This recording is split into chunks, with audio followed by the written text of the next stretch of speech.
Se abren los micrófonos para iniciar la tradición republicana del sonar informativo. Comienza el Jueves de Mayol.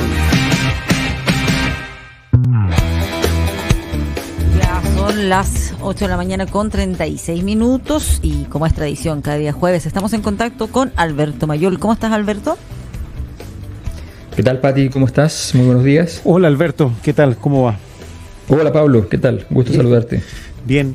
Oye, Alberto, a ver, hay hartas cosas que se pueden comentar de la situación internacional, ¿no? Pero hay un aspecto que tiene que ver con las sanciones a Rusia y que, bueno, parten de las sanciones económicas aplicadas por Estados Unidos, por Europa, pero que se van ampliando, ¿no? Y el rechazo se va multiplicando, pero llegando incluso a situaciones un poco,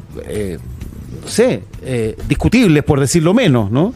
Como esta universidad italiana que ha decidido suspender una cátedra sobre Dostoyevsky, que lamentablemente está muerto y no tiene nada que decir sobre el conflicto, pero bueno, le suspendieron una cátedra. No sé cómo ves esto y cómo ves otro tipo de cuestiones. Es decir, a ver, hay directores de orquestas que están fuera de su, digamos, de su trabajo. Ayer el dueño del Chelsea dijo que ponía a la venta las acciones del equipo. En fin, bueno, hay un amplio ámbito que se puede comentar al respecto.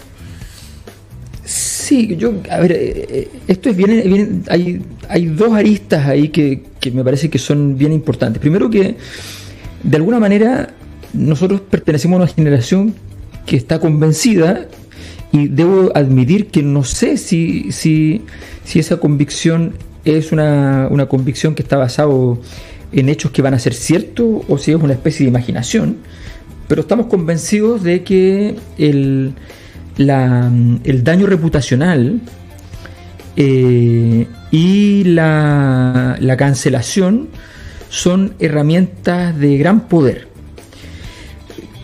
Es evidente que son herramientas de gran poder en la vida cotidiana. Eso es evidente, que una persona que muchas personas que quedan en una situación reputacional muy baja no pueden encontrar, salvo situaciones muy excepcionales, no pueden encontrar trabajo, no pueden encontrar ciertas condiciones, no encuentran obviamente posibilidad de favores en la sociedad, en fin. Eso es bastante evidente. O sea, hay una especie de construcción de una versión contemporánea del ostracismo que tiene cierta eficacia. Pero en esta guerra en particular ha pasado algo muy curioso, y es la convicción, una convicción absoluta, que no sé si es una impostura de las autoridades fundamentalmente europeas y norteamericanas, eso no lo sé, porque como una cosa nueva no lo sé, pero la convicción de que las sanciones económicas y que las sanciones morales, sobre todo, con una fuerte campaña comunicacional para construir una reputación muy mala a Rusia y muy buena a Ucrania,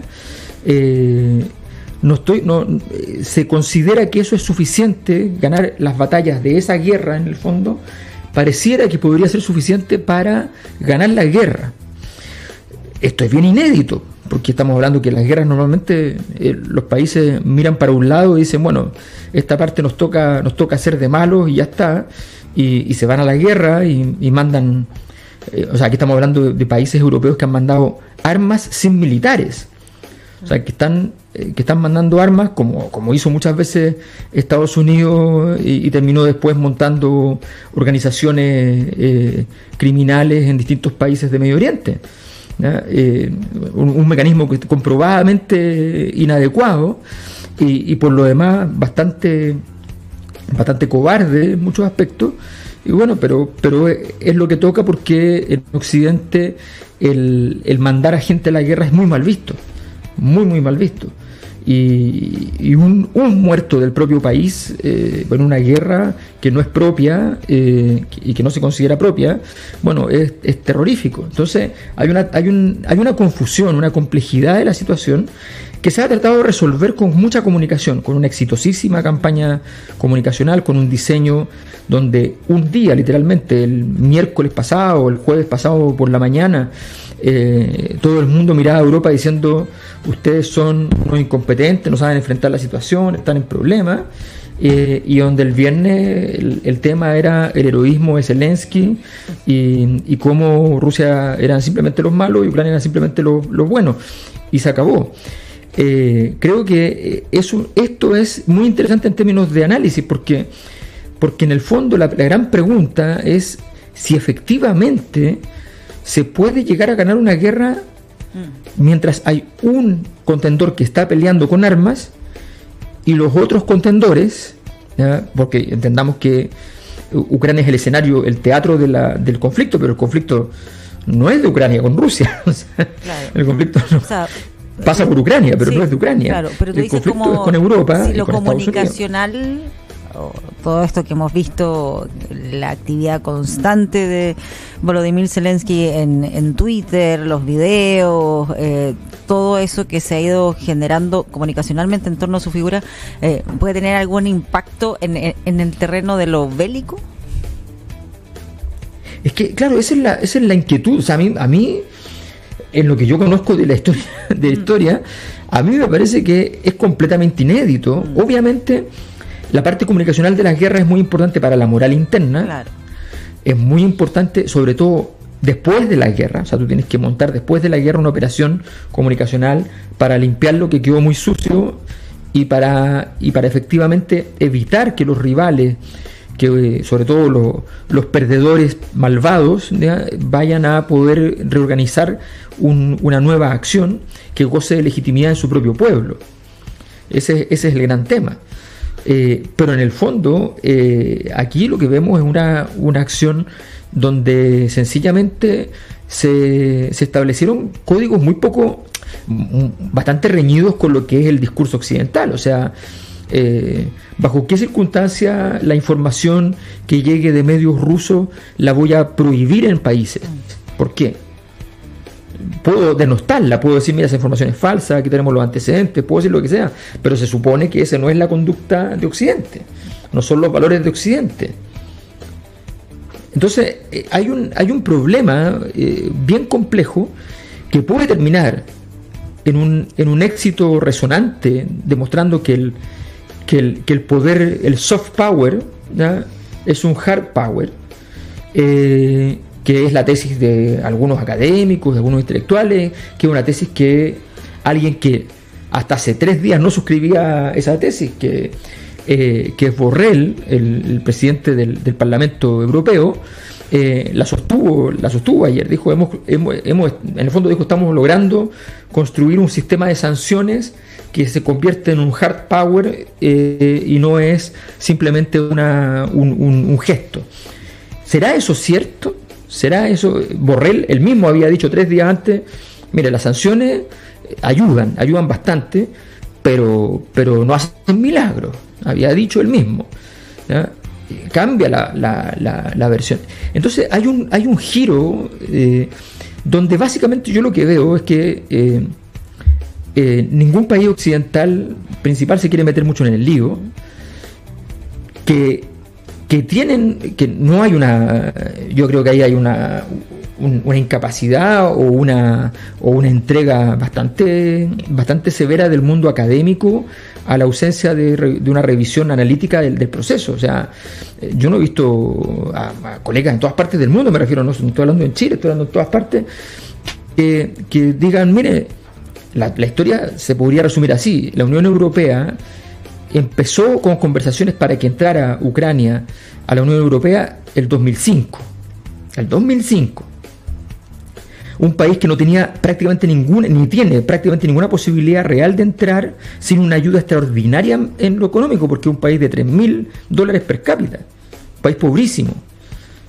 Rumania, que es uno de los países más pobres, el país más pobre de la Unión Europea, tiene 4 veces ese ingreso. O sea, para poder meter el euro adentro tienes que meter mucha plata, y ese era el gran gancho para que Ucrania dijera, me interesa. Pero le decían, ok, pero entra a la Unión Europea y entra a la OTAN. Y entra a la OTAN y significa que entonces se pueden poner bases militares y se puede usar Ucrania como parte del espacio militar de la OTAN. Y eso era algo que evidentemente a Rusia iba a molestar, eso cualquiera lo sabía, eso no había que hacer un dibujo muy sofisticado para poder entender que a Rusia eso le iba a molestar y que ponía en riesgo Ucrania. Y Ucrania, por ahí algún líder político hace unos 10 años dijo, miren, si lo vamos a hacer esto, hagámoslo rápido, porque no se puede hacer lento. Y no podemos entrar a la OTAN sin entrar a la Unión Europea, y si entramos a una y vamos a entrar a la otra, tienen que estar las condiciones dadas para que la defensa funcione. Bueno, hoy día el asunto está muy, muy escabroso, pero efectivamente, claro, lo que están haciendo a través de las sanciones, dado el fuerte peso de los rusos en Europa, la oligarquía rusa es un grupo plutocrático con un gran poder dentro de Rusia, salvo un par de excepciones que son aquellos que Putin definió como enemigos internos dentro de los millonarios, que tienen una vida, o sea, en Londres muy importante, le tienen hasta un nombre ficticio a Londres para mencionarlo los oligarcas, y la verdad es que tienen una vida en Europa muy fuerte en todas las capitales globales, ¿no? Bueno, esas personas evidentemente empiezan a entrar en problemas y esa presión parece tener algún nivel de efecto, pero la gran pregunta que uno se hace es, supongamos que esto funciona, mañana cualquier líder mundial sabe que atacar a ciertos países aliados de Occidente, o que han entrado en conversaciones con Occidente, sabe que atacar es militarmente inocuo y que tiene que estar preparado para las otras cosas, pero no para lo militar. ¿Es esa la señal que se quiere dar? Es bien complejo porque tú estás diciendo en el fondo, ok, si tú eres capaz de con lo militar ganarlo todo, vas a poder llegar a donde quieras prácticamente. Tu problema es si puedes superar las problemáticas económicas, desintegrarte económicamente del sistema en términos de los bancos, en fin, vas a tener que ver cómo resolver ese problema. Es una señal muy confusa, yo creo que es una de las cosas más extrañas que he visto. Insisto, no estoy diciendo que no vaya a funcionar, porque no lo sé, de verdad no veo antecedentes de una situación así. Ahora, en ese plano, Alberto, la discusión que se ha dado también tiene que ver con dos puntos. Uno, que Rusia, como tú dices, estaba preparada para esto. O sea, después de la situación de Crimea, tomó aire y se preparó económicamente porque sabía que venían las sanciones y todos estiman que tiene una capacidad para resistir, tiene una espalda para resistir, ¿no? Sabiendo que las sanciones iban a ser duras. Y lo otro tiene que ver con el tema de los oligarcas, y aquí está la mirada de algunos economistas como Piketty, por ejemplo, Krugman, que plantean que son sanciones que focalizan mal el problema cuando se afecta a la totalidad de la población, las sanciones económicas que suponen costos para todos, y no de manera específica a los oligarcas, que si bien están afectados, dicen, no hay aquí un sistema para saber exactamente cuál es la totalidad de la propiedad de los oligarcas, dónde tienen sus intereses, tienen plata en los paraísos fiscales, tienen digamos, propiedades que no se saben dónde están a nombre de otro. Entonces, así es medio difícil pegarles duro donde debería doler, y en quienes tienen que pagar el costo, ¿no? Por sus alianzas, por sus asociaciones con Putin y todo lo demás, pero eso finalmente es poco efectivo y pagan el pato todos los otros, no solo los rusos, sino que el resto del mundo. Hay ahí también otra discusión que se abre y que yo no sé si en esta afectación de los oligarcas va a ser tan definitiva o si va a abrir también una compuerta a algo que se reclama de distintos países, ¿no? Y que los Panama Papers ha quedado en evidencia, que es la necesidad de transparentar lo que tiene cada cual.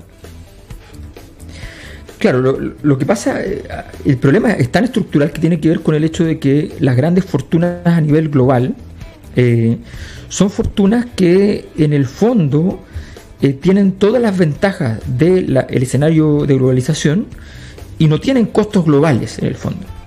O sea, efectivamente yo puedo instalarme y abrir residencia o para mi empresa o qué sé yo en muchas partes distintas y puedo tener la fortuna diluida en muchísimas partes. Puedo además ponerla a nombre de terceros, que en los casos de aquellos oligarcas que tienen relaciones con poderes, con fuerzas que son políticas o que tienen o que incluso tienen fuerza entre comillas armada, o sea, tienen capacidad de fuego, bueno, obviamente los testaferros no se van a arrancar con el dinero. Entonces la oligarquía rusa es una oligarquía de captura que se formó en los años 90 con las políticas de libre mercado originales, y que se formó sin un origen productivista, y ese desarrollo de esa oligarquía, son 3 oligarcas los que van a buscar a Putin para ponerlo de presidente. Son 3 oligarcas los que viajan a su casa de vacaciones a ofrecerle ser presidente. Y él irónicamente se declara no estar capacitado para eso. Bueno, y después a uno lo metió preso en Siberia, y a los otros 2 entendieron que tenían que irse de Rusia porque él no quería tener jefes, digamos. Entonces, bueno, la situación es evidente de que se requieren regulaciones mucho más complejas. Ahora, el problema de las regulaciones complejas, por ejemplo, tú empiezas a decir, es que yo estoy casi seguro que este testaferro de no sé quién, sancionado. Eso no es Estado de Derecho tampoco. Entonces, Occidente, estamos en un momento en el cual estamos medio obligados a pisarnos en la cola, a no cumplir mucho nuestros propios procedimientos que nos exigimos dentro de nuestros propios países. O sea, es un desafío gigante para Occidente. A mí me parece que no lo hemos tomado con la seriedad que corresponde. Efectivamente, las sanciones que se están haciendo son sanciones que van a llegar fundamentalmente a los precios. O sea, van a subir los precios, va a haber más inflación, eso va a llegar a todos los países del mundo. Van a haber dificultades financieras, además, créditos, en fin. Los oligarcas rusos son muy fuertes en el mundo financiero. Entonces el escenario es bien distópico, porque además no se ve un camino de salida. Aquí, a ver, digamos las cosas como son, la negociación entre Ucrania y Rusia es irrelevante. Si quienes tienen que estar sentados con Rusia es Europa y Estados Unidos. Además hablamos de Europa y en realidad estamos hablando de Europa y Estados Unidos, que es el más interesado en el tema de la OTAN y de la zona de control en ese espacio territorial.